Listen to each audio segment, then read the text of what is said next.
गेहूं कटाई के बाद खाली खेत ना छोड़े, मूंग लगाकर बढ़ाएं आमदनी। डॉक्टर तेज प्रताप। गोड्डा जिला के किसानों को कृषि विज्ञान केंद्र से अहम सलाह दी गई है।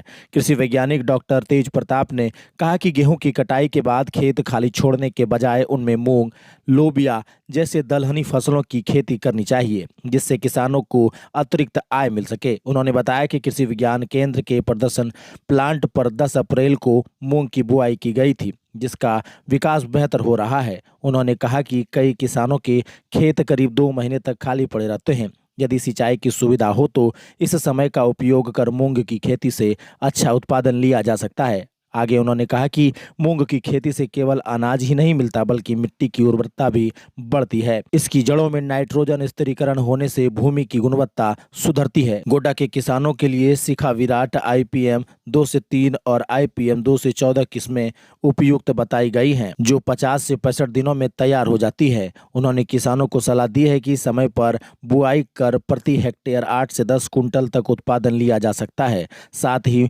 मूंग की खेती से आने वाली धान फसल को फायदा मिलेगा और मिट्टी की सेहत बेहतर होगी। आगे उन्होंने क्या कुछ कहा, आपको सुनना चाहिए। किसान भाई जोहार। आज हमारे कृषि विज्ञान केंद्र GBT कृषि विज्ञान केंद्र गोड्डा के प्रक्षेत्र फार्म पर उपस्थित हैं। हम गोड्डा के किसानों को अपने प्रक्षेत्र पर लगे हुए मूंग फसल, जो हमारा ये लगभग 10 अप्रैल को इसका फसल का बुआई हो चुका है।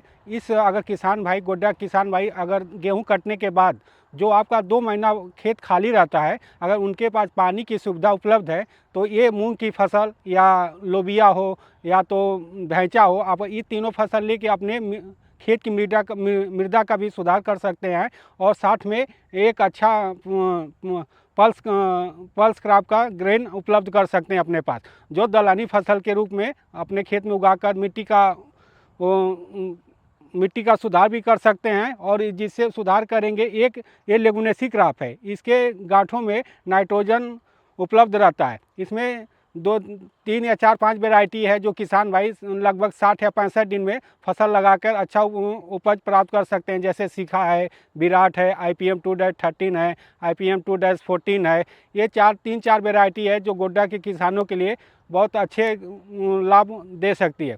किसान भाई, इसमें क्या करना है आपको, खेत अगर आपके पास पानी का व्यवस्था है या पानी उपलब्ध है तो पानी हल्का सिंचाई लगा के खेत में 1 या 2 कल्टीवेटर चला के 20 से 25 किलो मूंग का बीज प्रति हेक्टेयर हम लगता है, जिसमें आप 15 से 20 किलो नाइट्रोजन और 20 से 50 किलो फास्फोरस और 15 से 20 किलो पोटास की आवश्यकता होती है। किसान भाई अगर इसको समय से बुआई कर देते हैं, मार्च के लास्ट तक भी बुआई कर देते हैं, आपको कम से कम 1 हेक्टेयर में 8 से 10 कुंटल शुद्ध ग्रेन तो प्राप्त हो जाएगा। उसके साथ हरा चारा भी प्राप्त कर सकते हैं, या उसका धान के रोपाई के समय इस फसल को हम उसमें जुताई करके अपने मिट्टी का सुधार भी कर सकते हैं।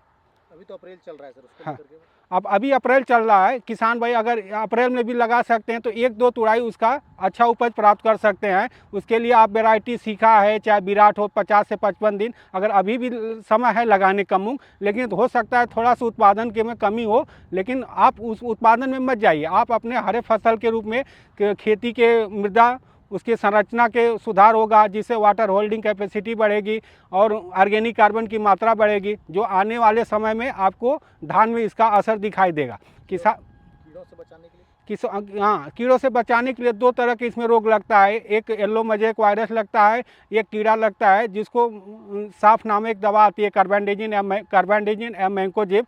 उसको 2 ग्राम प्रति लीटर पानी मिलाकर स्प्रे कर सकते हैं। बुआई के समय आप बीज उपचार जरूर करिए। बीज उपचार या थीरम से या वेबस्टीन से या कार्बेंडाजिम मैंकोजेब से 2 ग्राम प्रति किलो बीज में लेके उपचार कर सकते हैं। अगर कीड़ा का प्रकोप दिखाई देता है तो एक इमिडाक्लोरोपिन नामक दवा आती है, जो 1 ml 3 लीटर पानी मिला के स्प्रे कर सकते हैं, और 55 दिन में ये फसल तैयार हो जाएगी। आप 2 सिंचाई या 3 सिंचाई, जैसे टेम्परेचर बढ़ता है या बारिश भी होती है तो कोई दिक्कत नहीं, अगर बारिश नहीं होती है तो 2 या 3 सिंचाई, पहली सिंचाई लगभग 20 से 25 दिन बाद, दूसरी 45 दिन बाद, या और तीसरी सिंचाई आप उसके टेम्परेचर तापमान को देखते हुए आप उसका कर सकते हैं। आपका परिचय सर? मैं डॉक्टर तेज प्रताप, सस्य वैज्ञानिक, कृषि विज्ञान केंद्र GBT कृषि विज्ञान केंद्र गोड्डा।